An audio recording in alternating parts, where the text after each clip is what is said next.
गेल्या काही दिवसांपासून नाशिकमध्ये शिवसेना ऑपरेशन टायगर राबवणार असल्याची चर्चा आहे। या सगळ्या चर्चांमध्ये किती तथ्य आहे हे आपण जाणून घेणार आहोत। आपल्यासोबत नाशिकचे ठाकरेंच्या शिवसेनेचे नेते आणि माजी आमदार वसंत गीते आहेत। गेल्या काही दिवसांपासून अशी चर्चा आहे की ठाकरेंच्या शिवसेनेचे काही नगरसेवक हे आता शिवसेनेत जाणार आहेत। त्या अनुषंगाने बैठका सुरू आहेत, चर्चा सुरू आहे। किती तथ्य आहे या बातमीत? मला असं वाटतं काही दलाल शिंदे सेनेचे हे संपूर्ण या शहरामध्ये उद्योग करीत असतात।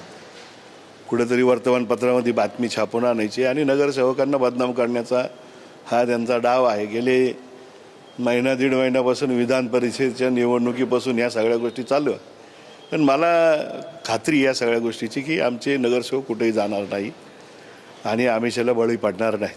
हे जे काही एक दोन दलाल आहे शिंदे सेनेमधले हे वेगळीकडे फिरत असतात। यांचे हे रिकामी उद्योग असतात।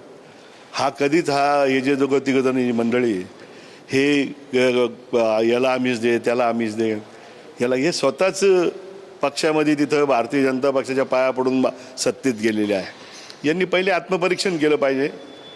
ज्या भारतीय जनता पक्षाने नाशिक शहरामध्ये महापौर आणि उपमहापौराचे उमेदवार घोषित केले आणि शेवटच्या क्षणाला हे हातपाया पडून या सत्तेमध्ये सामील झाली, एवढी तर यांची लायकी आहे। ह्याच्यावरून यांनी समजून घेतलं पाहिजे आणि आमचे कुठेही नगरसेवक जाणार नाहीत।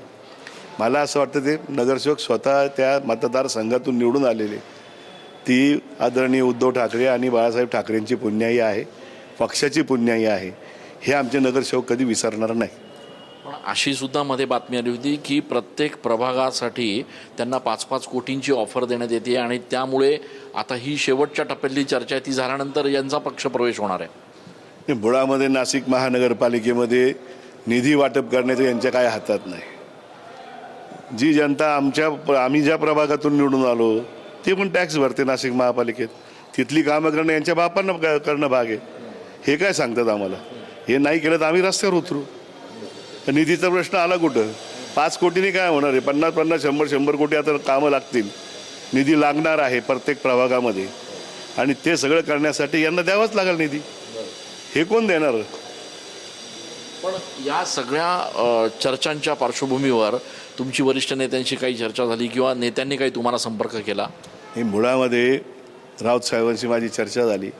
राऊत साहेबांचे सगळे कांडी टाकले। एका वर्तमानपत्रात ही बातमी आली। ती बातमी कोणी लावली, काय लावली, मी जे काय सांगायचं ते वरती सांगितलं। येणाऱ्या काळामध्ये डॅमेज कंट्रोलसाठी काही आपण चर्चा करणार आहात स्वतः नगरसेवकांशी, त्यांची बैठक घेणार आहात? आणि रोज चर्चा चालू असते नगरसेवकांची। आमचा काही विषय नसतं। राजाभाऊ असेल, खासदार, मी असोत, बाकीची सगळी मंडळी आम्ही रोजच्या संपर्कात असतो। त्यामुळं मला वाटत नाही कुठं फूट पडेल म्हणून। असं काही होईल असं तुम्हाला वाटत नाही? नाही, अजिबात नाही।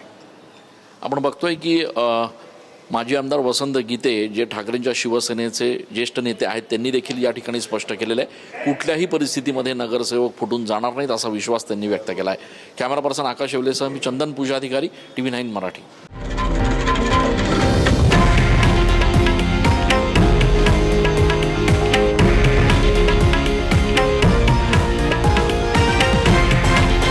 हे आहे देशातील नंबर 1 न्यूज नेटवर्क आणि आपण पाहत आहात TV9 मराठी, एकमेव।